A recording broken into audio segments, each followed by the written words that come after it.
Hindi maiwasan kasi na mga muy politika ito. Because simula nang umupo si Matibag, halos lahat na lang ng kanyang mga ino-operate ng NBI ay people who have been critical of the government, like Defensor, one of the organizers of Rage. And talaga yung sa 18 Marines, he has been very vocal dito sa yung kanyang position tungkol dito. And Jay Sonsa, alam naman natin si Jay Sonsa kung paano posisyon niya tungkol dito sa gobyerno na ito. Siguro po pasimulan lang muna na matanong kung paano ba nag-umpisa yung journey ni Attorney Mike sa pagiging vlogger. Napakaganda po nung naikwento niya sa atin kanina po. Sayang na miss ko. Oo. Pero do it again. Yes. Well, actually, matagal na rin po ako may mga social media page. But basically, it's focused on our music. Kasi kumakanta po ako, pero I have a Christian band called Sa Bayan ng Listra. So I use that platform to share our music. But then when President Digong was arrested, I was watching yung mga mainstream news, social media news. And then naisip, bakit puro kasinungalingan sinasabi nila? Sabi ko, why are they not telling the truth about the process of arrest? Why is it illegal? Ano yung sinasabi ng batas? And they're twisting the law. So 2 days after the arrest of President Digong, I started vlogging. Nag-start ako nitong aking mga political na may undertone na vlogs. And I was also surprised by the response of the people kasi parang ang mamamayan pala uhaw na uhaw sa karunungan. Yes. Kasi maraming mga lawyers din na nagdi-discuss, kaya lang masyadong highly technical and legal yung language na ginagamit. Kaya kung nag-umpisa ka nakikinig na wala kang alam, pagkatapos nun, lalo kang nawala ng alam, kasi hindi mo naintindihan. But ginamit ko yung medium na Tagalog to explain, kasi ang target ko dito is the ordinary people. At maganda yung naging response ng mga mamamayan. And yung naging favorite tagline na nga ng mga tao ngayon, yung ginagamit ko, mahirap makialam ng taong walang alam. Kasi in this age, tayong mga ordinaryong mamamayan, wala tayong pera, wala tayong baril, wala tayong sa posisyon, wala tayong kapangyarihan. Ang tanging meron lang tayo against the government is knowledge, kaalaman. And this is something that they cannot take away from us. They can tax us to death, pwede na tayong buwisan hanggang wala nang matira sa pera natin. Pero kahit kailan hindi nila makukuha sa atin yung ating karunungan. Amen? Ang issue doon is they are accusing daw po yung si Mrs. Defensor of human trafficking. Yeah. May isang allegedly may bar na sinasabing sa kanila sila daw ang may-ari, and because of this ni-raid nila yung bar. But 2 days after, yung mga tao na nasama rin doon sa raid, pinakawalan daw nila. May mga a group of people na pinakawalan. So, yun po yung konteksto na paiikutin natin po yung mga questions namin on a general term. Pag nagkakaroon ng raid ang NBI, or any law enforcement, ano po ba ang proseso para malaman ho ng ating mga kababayan? Okay. Can you walk us through the process po? The general rule is that ang mga raid na kagaya nito, yung mga search, yung mga arrest of people, can only be done with the use of a warrant. So kung this will be a search on the establishment, dapat ay mag-a-apply muna ang NBI ng search warrant. Ang exception lang dyan is that if the crime is being committed in your presence, at nakitang-kita mo na mayroong nangyayaring krimen, or pwedeng sa kanila based on the verified information or tip, or may insider sila who can say that this crime is happening, then they can go on a raid like that, na wala ka ng ina-apply na warrant. However, here's a critical question. If you apply for a warrant, dapat ang a-applyan mo ng warrant is the owner of the establishment na nag-ooperate ng business. Based on the information that I gathered, ang pag-aari ng mga defensor dito is only the building, not the business. Okay, so ikaw ang business niya, totoo siguro sinabi ni Matibag, may business permit to operate the building, but not to operate the business. Iba yun, halimbawa ako, may-ari ako ng isang gusali. Pag nag-apply ako ng building permit sa munisipyo, sa City Hall, siyempre ang applyan ko, yung pag-lease ko, pagpapalis ko ng building. Pero pag may nagrenta sa akin at gusto magtayo ng tindahan doon, bago siya makapag-operate ng tindahan, mag-a-apply siya ng hiwalay niya ng business permit. Hiwalay doon sa permit ng may-ari ng building. So, dito, hindi ko nakita yung record nito, but if they did apply for a search warrant, ang tanong dyan, kanino yung pangalan yung in-applyan nila ng search warrant? Was it against my defensor or the defensors or against the owner of the establishment or the business?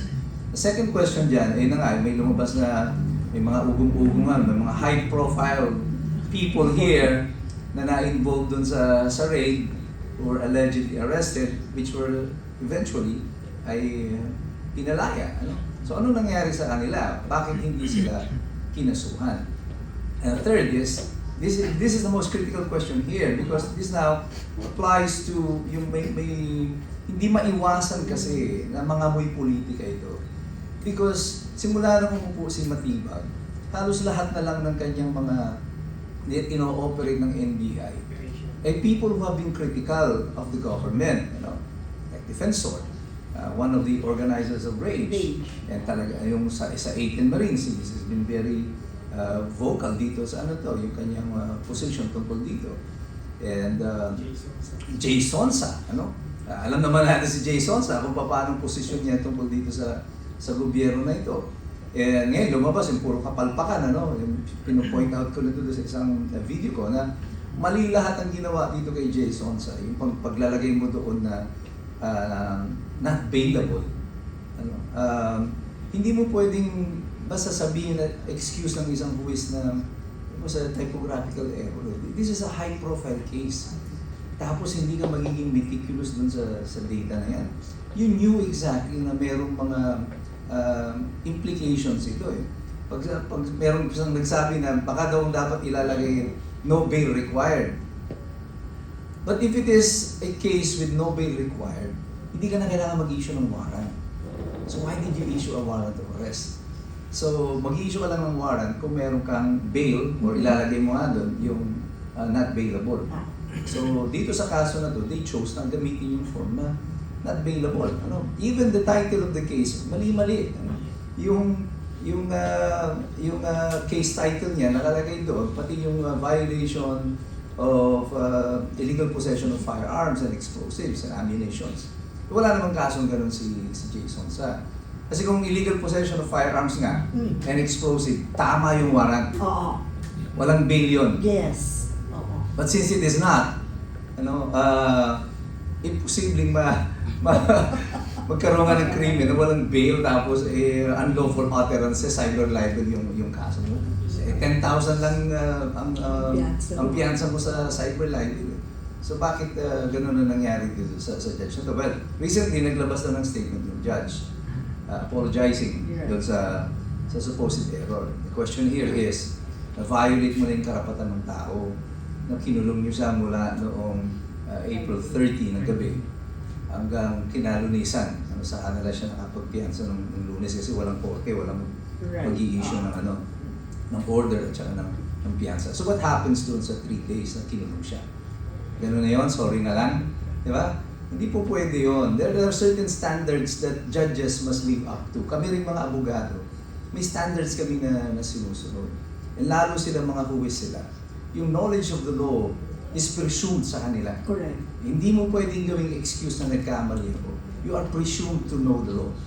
That is the standard. Kasi ikaw ang nagse-safeguard ng karapatan ng mga tao base sa batas. Kung ikaw ay isang buwis at hindi mo alam kung ano yung batas, hindi mo pwedeng excuse yung staff ko kasi mali yung pagkakalay. Especially with deprivation of liberty. Yes, because even staff mo yung nag-prepare niya, ikaw pipirma. Ultimately, it is your responsibility. So, I would presume na yung lawyers nila dito will take nila Jason will take administrative action against the judge. There's no other way to go about it except that malamang kasuhan nila yung judge na nag-issue ng order nito. Okay. And mabalik po muna ako dito ulit kay dun sa nangyari kay sa misis ni Mike Defensor. Attorney, so lumalabas kasi since this is a raid, no, of an establishment, we presume this is a search warrant. Presumably, Presumably. dapat may search warrant. Oo. Ang gusto ko sana ma-educate din po natin, madagdag ang kaalaman ng ating viewers. Pagdating sa huwes na magtatanong ng searching questions and answers between a search warrant and a warrant of arrest. Mhm. Kasi yung kay Jay Sonsa, that's a warrant of arrest. Dito yung kay Mike Defensor, presumably may search warrant. Ano po kaya ang kaibahan pagdating dun sa West na nag-i-issue ng warrant na yun? Sa search warrant, wala pang kaso. Okay? Sa warrant of arrest, sinampahan ka na ng kaso, i-issue ka ng warrant para arrestuin ka. Sa search warrant, ang purpose nito, magkaroon lamang, ma-establish lamang yung sufficiency of evidence to warrant yung issuance ng search warrant nito. Saliksikan yung establishmento, tahanan, pero ang judge na mag-i-issue ng warrant must ask searching questions. At yung taong sasagot nito, natatanungin ng huwes, must demonstrate na meron siyang personal na kaalaman doon sa kanyang mga aligasyon para sabihin na ito ay may basihan yung issuance ng search warrant. Makikita mo yan doon sa transcript ng pag-a-apply pa lamang ng warrant. And also, kailangan dito properly identify yung establishment and the owner of the establishment against whom the search warrant was issued. Otherwise, pag na-question yung legality of the search warrant, all evidence obtained, lahat ng ebidensyang nakuha mo, base dun sa illegal na search warrant, mawawala ng sa yun. It will be invalidated. Ang tawag doon, The sort of fruits of a poisonous tree. Okay.